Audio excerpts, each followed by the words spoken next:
प्यारे साथियों, आज पढ़ेंगे समास यानी कि कंपाउंड। बहुत अच्छा चैप्टर है ये। संधि में क्या कर रहे थे हम लोग?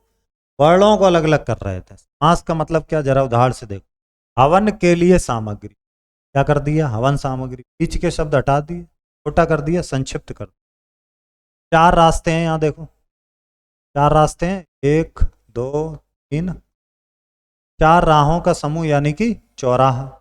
तो जब क्या होता है, शब्दों को जोड़ करके संक्षिप्त रूप दिया जाता है। तो दो या दो से अधिक संबंधित शब्दों को संक्षिप्त रूप में जब लिखते हैं तो उसे कहते हैं हम लोग समास। ये बात समझ गया? शब्दों को जोड़ के संक्षिप्त रूप में लिखेंगे उसे समास कहते हैं। और जो संक्षिप्त होके नया शब्द बनता है उसे कहते हैं समस्त पद। क्या बोलते हैं? समस्त पद बोलते हैं। और समस्त पद में दो पद होते हैं, जैसे हवन पहला पद और दूसरा सामग्री। तो उसे पहले पद को पूर्व पद और दूसरे को उत्तर पद कह देते हैं। अब आप कुछ और उदाहरण देख लो। जैसे समस्त पद है हवन सामग्री चौराहा देश व्यक्ति। इसमें पहला पद क्या है? हवन सामग्री में हवन और सामग्री। चौराहा में पहला क्या? चौ और दूसरा क्या? राह। इसी तरह देश भक्ति में पहला क्या? देश, दूसरा भक्ति। अब इसका विग्रह, हवन के लिए सामग्री, चार राहों का समूह, देश के लिए भक्ति, वो है समास विग्रह। अब आते हैं समास कितने तरह का। समास है देखो 6 तरह का। कौन कौन सा? अव्ययीभाव, तत्पुरुष, कर्मधारय, द्विगु, द्वंद्व और बहुब्रीहि समास। अब सबसे पहला देखते हैं अव्ययीभाव। इसकी खासियत यह होती है, इस समास में यथा, प्रति, हाथों, हाथों नहीं का मतलब है कि ये शब्द दोबारा आ रहा है और ये बन जाएगा क्रिया विशेष।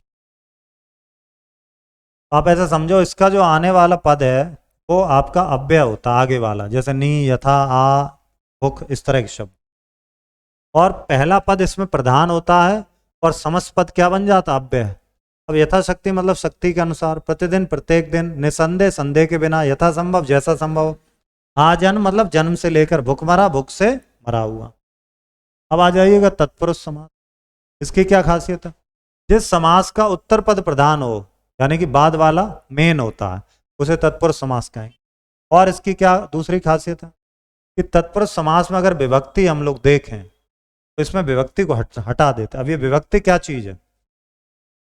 एक चैप्टर आपने पढ़ा होगा पिछली क्लास में, कारक। हो सकता है आगे भी मिले आपको। इस कारक जो होते हैं वो 8 तरह के होते हैं। कौन कौन से? कर्ता कारक, कर्म कारक, करण कारक, प्रधान कारक, तो दान कारक, अपादान कारक, अधिकरण कारक,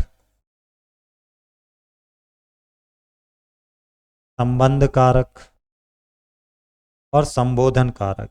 ये 8 कारक होते हैं। 1 2 3, कितने होते हैं? 8। हर एक कारक का अपना अपना चिन्ह होता है। जैसे कर्ता का चिन्ह होता नेह, कर्म का चिन्ह होता को, करण का होता से, संप्रदान का होता के लिए, या फिर को भी बोल सकते। अपादान का होता है से, ये अलग होने के अर्थ में होता। अधिकरण में होता मैं या फिर पर। संबंध में का, की, के, ऐसे शब्द आते हैं। संबोधन में हे और अरे। ये जो टाइप पढ़ रहे हैं हम लोग समास का, जिसे कह रहे हैं हम लोग तत्पुरुष, तो ये इसी पर आधारित होता, कारक पर। और इसमें दूसरा पद है वो प्रधान है। अब आप ध्यान से देख लो, यहां लिखा यश प्राप्त। अगर इसका विग्रह करोगे तो क्या लिखोगे? यश को प्राप्त। इसी तरह जेव कतरा, जेव को कतरने वाला। इस तरह सर्वप्रिय, सभी को प्रिय। शरणागत, शरण को आगत। इन सब में आपने क्या नोटिस किया? जब भी विग्रह कर रहे हैं, खोल रहे हैं समास, समस्त पद को, बीच में ये चिन्ह आ रहे हैं कारक के। कौन सा चिन्ह आ रहा है इसमें? को। ये कैसा हो गया? कर्म तत्पुरुष समास। यहाँ पे लिखा देखो कर्म, क्या बन गया? ये कर्म तत्पुरुष समास बन गया। अब आप देख लो करण वाला, देख लो करण में क्या लिखा है? से। तो स्वरचित, स्वयं द्वारा रचित, यानी कि स्वयं से रचित, से कह लो या द्वारा। बाढ़ ग्रस्त, बाढ़ से ग्रस्त। मन चाहा, मन से चाहा। गुण युक्त, गुण से युक्त। तो आपने क्या सीखना है? आपने ये सीखना है कि जब भी कारक का प्रयोग करके विग्रह में, जहां कहीं भी कोई कारक मिलेगा समास विग्रह में, वो कारक को हटा देते हैं और ये पद बना देते हैं समास का। वो समास होता है तत्पुरुष समास। कितनी बात समझ गए? ठीक है। अब जो कारक हैं वो होते हैं 8।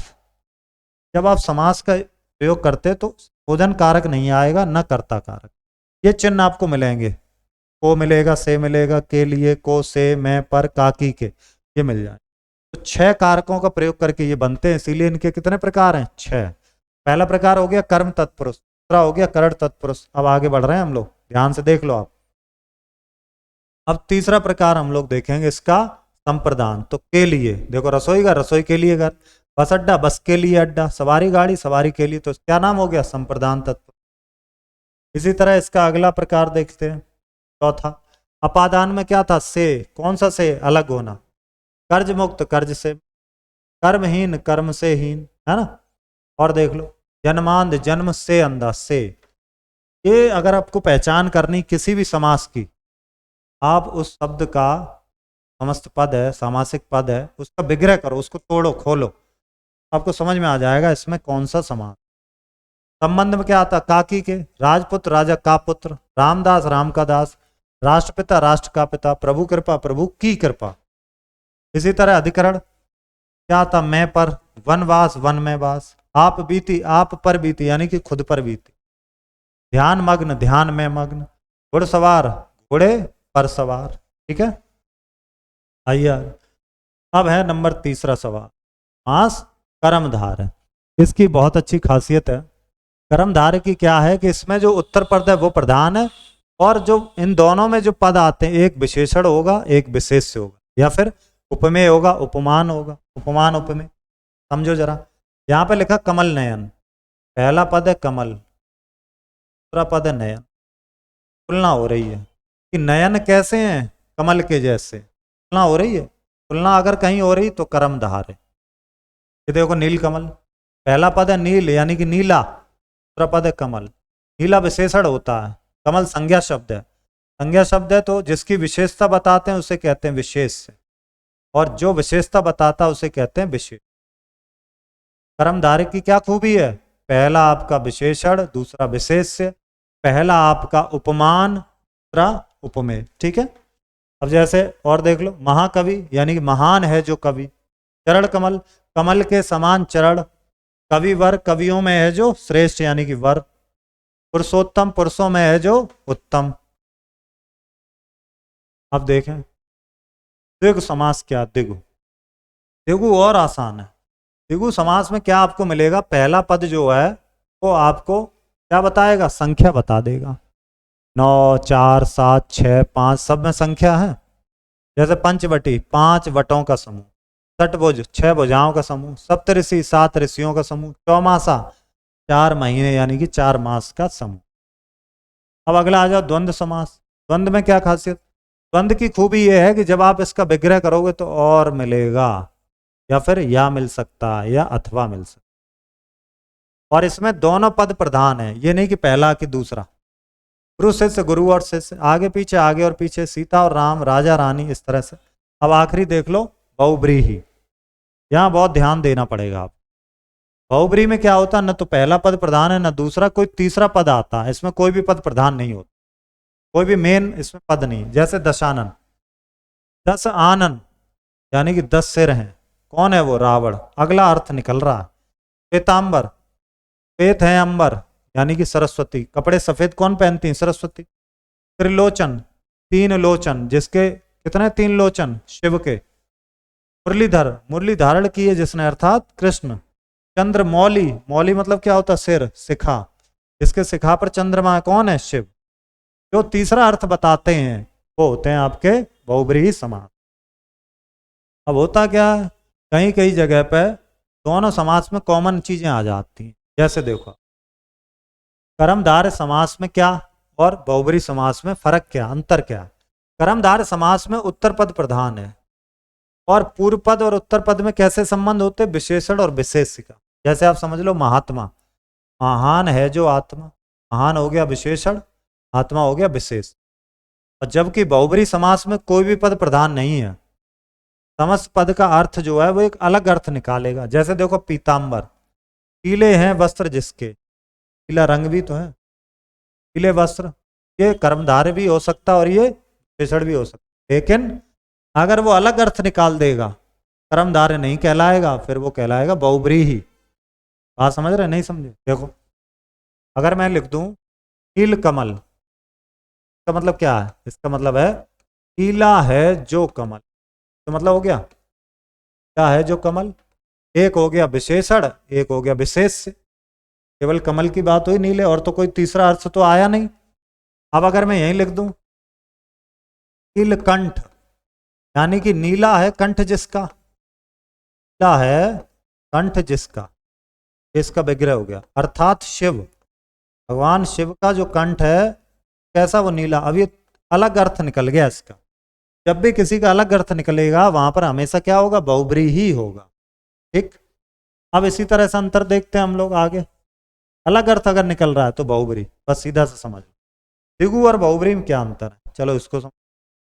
जैसा आप जानते हैं द्विगु का काम है संख्या, पहला पद संख्या होता है इसका। जैसे मान लो लिखा है नवग्रह, यही देखते हैं कितने ग्रह, 9 ग्रहों का समूह। 9 गिनती हो गई कि नहीं? 9 ग्रहों का समूह, गिनती वाली बात हो गई नवग्रह। और अगर यहां लिखते हैं गिनती की बात है तो लिख दिया दशानन, 10 सिर हो गए, 10 हैं आनन जिसके। कितने सिर हैं? 10। तो गिनती तो यहां भी आ रही है, लेकिन इसका मतलब और कुछ आ रहा है। अर्थात रावण, रावण के 10 सिर थे। रावण कितने सिर वाला था? 10 सिर वाला था। जहां अर्थ अलग आएगा वहां होगा बहुब्री, भले ही तो नियम है उसके हिसाब से कोई दूसरा समास आता हो, लेकिन अगर अर्थ अलग कर देगा तो बहुब्री ही करेंगे। फिर वो चाहे बंद हो, चाहे वो दिगु कर्मधार, इन्हीं में ज्यादा रहता दिगु कर्मधार। अब ये आपको लिखना है अपने नोटबुक में, समास से क्या समझते हैं। संक्षिप्त रूप होता है समास। समस्त पद किसे कहते हैं? इसमें पूर्व पद उत्तर पद मिल जाए। तत्पुरुष समास किसे कहते हैं? जिसमें कारक होते हैं विग्रह करने पर, है ना। कर्मधार बहुब्री समास में अंतर बताइए। कर्मधार में विशेषण विशेष होता, उपमान उपमेय होता। बहुब्री में क्या, कोई भी पद प्रधान नहीं होता। दिगु और बहुब्री में अंतर बताइए। दिगु में पहला पद संख्यावाचक होता, दूसरा संज्ञा। बहुब्री में क्या होता, तीसरा पद प्रधान है, यानी कि अलग अर्थ निकल। अब चलते हैं यहाँ देखते हैं। कुछ शब्द भर के पूरा कीजिए। 2 या 2 से अधिक शब्दों को संक्षिप्त लिखने को क्या,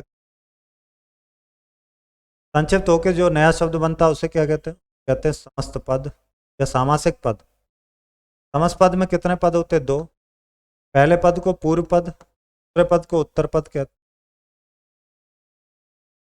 समास के भेद होते हैं 6। तत्पुरुष समास के भेद हैं 6 ही भेद। तो कारक, एक तो कर्ता कारक नहीं आता और संबोधन। निम्न वाक्यों में सही और गलत, चलो करते हैं, सही गलत कर ले। समास पद में पहले पद को पूर्व पद, बाद वाले को पश्चिम नहीं उत्तर पद कहते।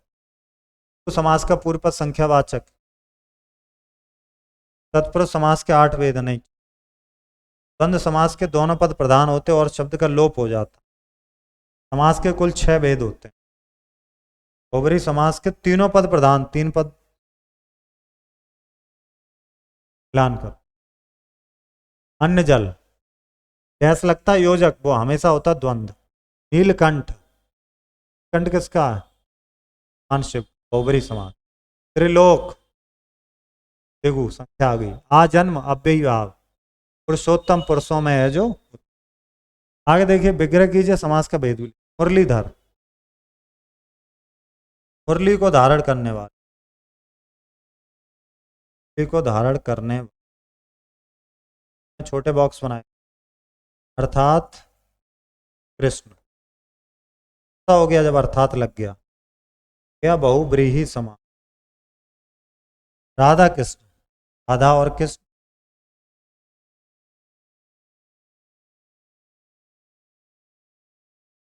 समास कौन? बंधु समास।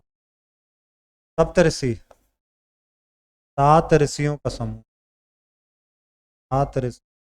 राइटिंग थोड़ी ज़्यादा साफ लिख रहा हूं मैं, देख लेना। देगु समास। चरण कमल, कमल के समान चरण। तुलना की जा रही है, तुलना होती तो होता कर्मधार। प्रतिदिन, यानी कि हर दिन। दिनों दिन, ये भी लिख सकते, अव्ययी भाव समास। ठीक है, अगला देखते हैं रचनात्मक गतिविधि। क्या है रचनात्मक? है साधुओं ने भरपेट यानी कि पेट भर के, साधुओं ने भरपेट भोजन किया। समास बताओ, समास का विग्रह बताओ। समास है अव्ययी भाव समास, अव्ययी भाव। समास का विग्रह पेट भर के। समास के भेद,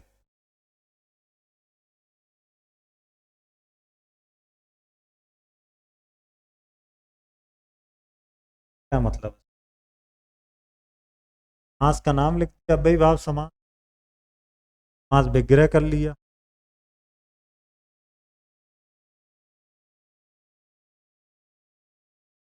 इसके भेद को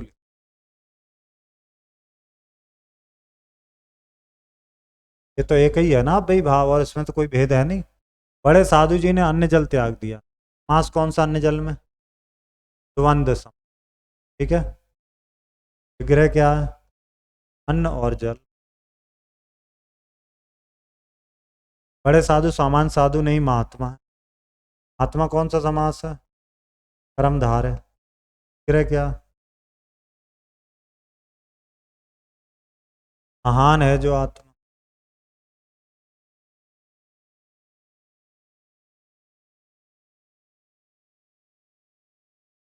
और हाँ, इसमें अगर भेद लिखना तो ये लिख सकते हैं, पहला पद इसका होता है अव्यय।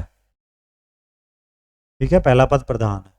इसमें अगर आपको लिखना है, लिख सकते हैं दोनों पद प्रधान। ये कर्मधार है, इसमें कौन सा पद प्रधान है? दूसरा पद प्रधान।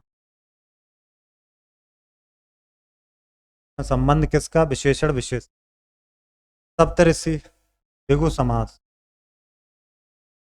सात ऋषियों का समूह।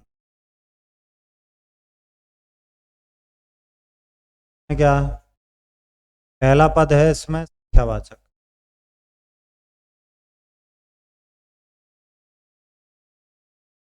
चरण कमल, कौन सा समास है? कर्मधार है। तो कमल के समान चरण।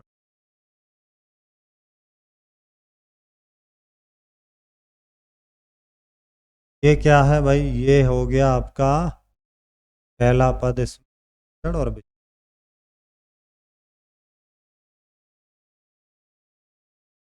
विशेष।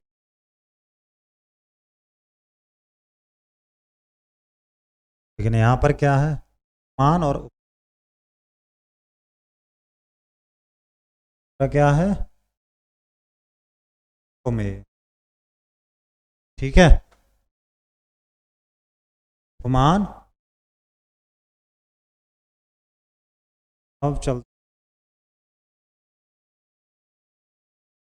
ध्यान मिलेंगे अब हम लोग। धन्यवाद।